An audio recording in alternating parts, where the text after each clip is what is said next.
عليكم مني السلام يا ضيافي الكرام. موعدنا اليوم مع طبق الشوربة في خاطر ناس العاصمة وناس تزاير كلها، لا ما ننسى ناس الغربة. ريحة رمضان قبل الآذان، ريحة الميمة والقعدات الزينة في ديار المحبة. نموت عليك فداوش وفريك، بيضة وحريرة، جزايري معاك وعليك تربى. والتاريخ عالشوربة قال عثمانية، ولا نقولك فارسية أو هلالة أندلسية. وش يجيك من تاريخ حار في الجغرافيا؟ المهم الشوربة عالمية، كليد تاع الهند، الروس، الترك وكازاخستان.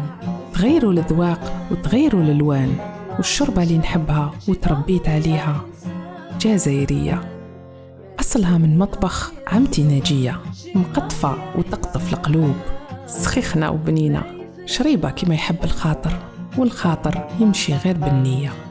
وعلى الشوربة فريك، مولا بيتي في رمضان قادر يبيعك وقادر يشريك. وكي يوصل العيد يقول لي مرتي العزيزة حطي لي شوربة الله يخليك. يا راجل اليوم العيد، ياك نطيبوا الرشتة الله يهديك. وعلى الرشتة قصة وحكاية، خلوها إن شاء الله للمرة الجاية.